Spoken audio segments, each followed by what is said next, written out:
Pinnacle vastu की तरफ से आप सभी को शुभ धनतेरस। मैं आचार्य पुखराज अक्षत खन्ना।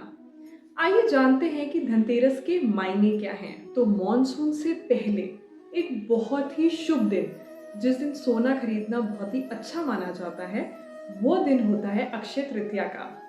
जिस दिन आप शुभ कार्य भी करते हैं, सोना यानी कि धन्य धान्य समृद्धि अपने घर में लेके आते हैं। ठीक उसी प्रकार मॉनसून के बाद यानी कि पितृपक्ष के बाद एक ऐसी तिथि आती है, कृष्ण पक्ष की 13 यानी कि 13वीं तिथि, जिस दिन सोना खरीदना बहुत ही अच्छा माना जाता है यानी कि शुभ माना जाता है। और उसी को हम कहते हैं धन तेरस। तेरस यानी कि 13 तिथि कृष्ण पक्ष की। और धन धन का एसोसिएशन किससे है हमारे जीवन में? धन का एसोसिएशन है वेल्थ, अबंडेंस और प्रॉस्पेरिटी से।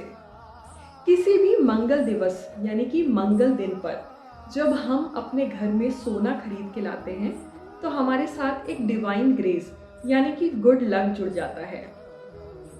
हमारा जो इतिहास है, हमारी जो पौराणिक कथाएं हैं, वो बहुत ही मिस्टीरियस हैं और बहुत ही इंटरेस्टिंग हैं। क्या आप जानते हैं कि जो धनतेरस है वो 3 चीज़ों के साथ जुड़ा हुआ है? सबसे पहले हेल्थ, दूसरी वेल्थ और तीसरी हमारी प्रोटेक्शन। धनतेरस से जुड़ी बड़ी ही इंटरेस्टिंग कहानियां हैं। आइए थोड़ा थोड़ा सबको जानें। कहा जाता है स्कंद पुराण में कि समुद्र मंथन के दौरान समुद्र से भगवान यानी कि लॉर्ड धन्वंतरी की उत्पत्ति हुई और उनके हाथ में एक कलश था। वो कलश भरा हुआ था चमत्कारिक औषधियों से, यानी कि हमारी हेल्थ। इसी के साथ साथ एक बड़ी ही छोटी सी और इंटरेस्टिंग कहानी है। भगवान विष्णु और माता लक्ष्मी धरती पे आ रहे थे।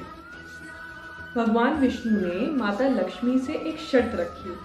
उन्होंने कहा कि धरती पे जब मैं जाऊंगा तब तुम्हें एक चीज का ध्यान रखना है कि तुम दक्षिण दिशा के अलावा कोई और दिशा नहीं देखोगी।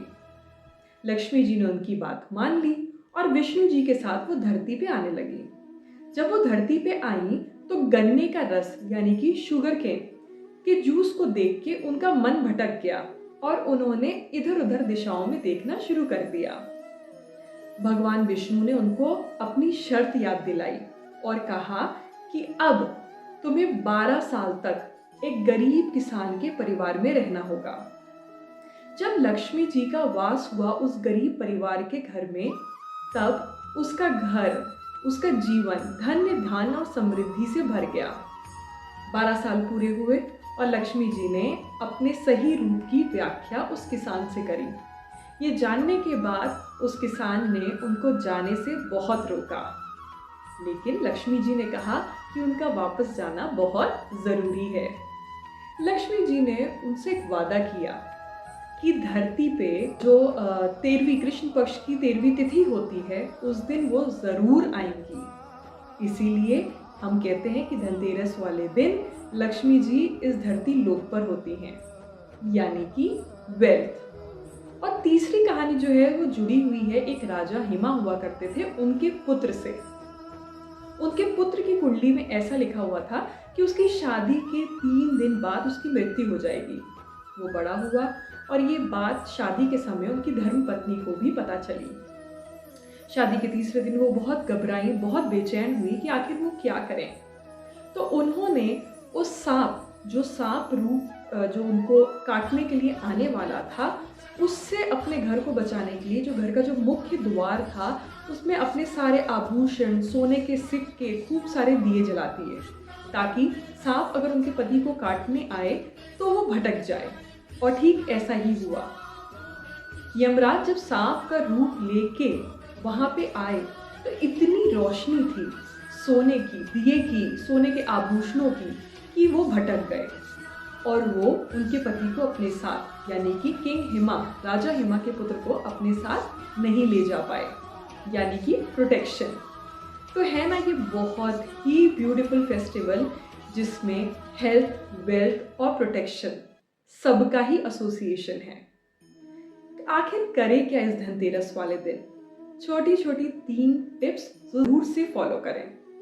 सबसे पहली टिप, अपने घर के मुख्य द्वार पर हल्दी और चावल के आटे का स्वास्तिक ज़रूर बनाएं और दिए ज़रूर जलाएं। इसके साथ-साथ इस दिन कोई भी शुभ धातु यानी कि सोना अपने घर में ज़रूर लेके आएं। और साथ ही तीसरी चीज़ कि धनतेरस की पूजा के समय आपको एक छोटा-सा काम करना है। एक ब्रास के लोटे में खूब सारे सिक्के भर के रखने हैं।